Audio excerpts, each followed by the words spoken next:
A boy named Martin. How can people help others and make things better?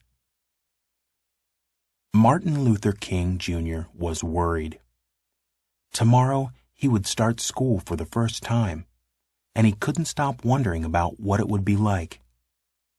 Everything was ready. His school clothes were neatly folded on the chair next to his bed. His new book bag was filled with sharpened pencils and a thick pad of paper. He went to bed early so that he wouldn't be exhausted the next day. But Martin couldn't sleep. There were so many things to wonder about. What would his teacher be like? Would he find his classroom? Would the other children like him? Martin lived with his parents, his brother and sister, and his grandmother. His best friend lived across the street. Tomorrow, Martin and his buddy would be going to school together. He wondered if his friend was having trouble sleeping too.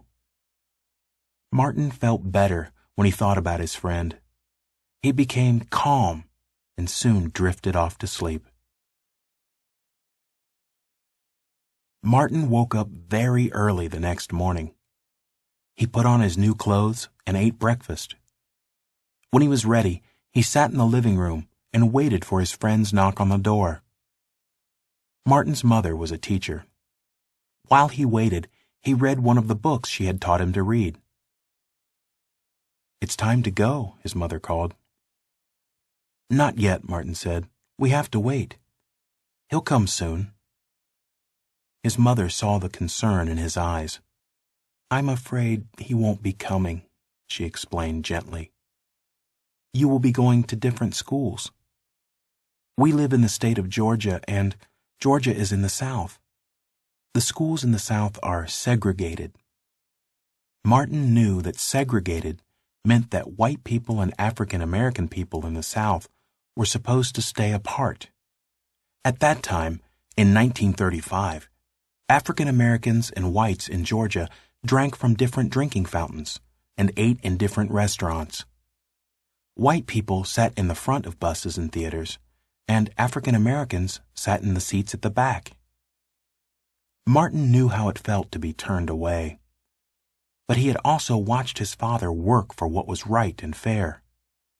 One day, his father refused to move to the back of the bus. He didn't seem angry. He just sat in the front seat, quietly.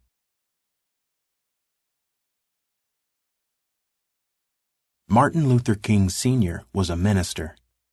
Every Sunday, Martin went to church and listened to his father.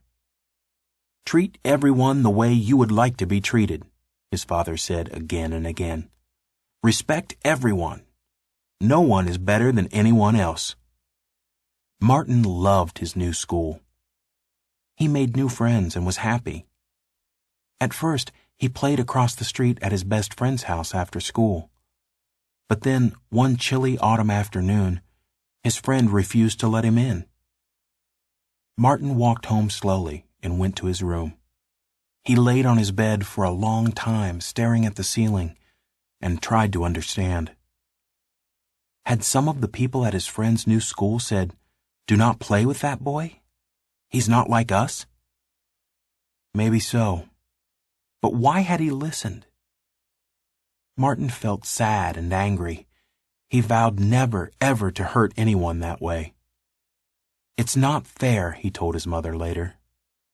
"Yes," his mother said. "It's not fair. It's not right." "Yes, Martin," his mother said. "It's not right at all." When Martin Luther King Jr. grew up, he became a minister like his father. He worked for fairness and respect, and he changed many things. One day, a woman in Montgomery, Alabama, refused to move to the back of the bus. Her name was Rosa Parks. She was taken to jail, but Martin knew she was right. Martin knew the move to the back of the bus segregation law was very wrong. He needed to find a peaceful way of changing it. One day he said, "If African Americans don't ride the Montgomery buses, the city will lose money. The people who run the city will think hard about the law. I think we should boycott the buses. We should not ride them. Martin and many other people refused to ride on the buses until the law was changed. They walked for miles and miles. Some people rode mules. It took more than a year, but the law was finally changed. This led to many other changes, and eventually segregation was not allowed in restaurants, theaters, schools, or anywhere else. After the bus boycott, Martin rode the bus often. Sometimes he sat in the front, and sometimes he sat in the back.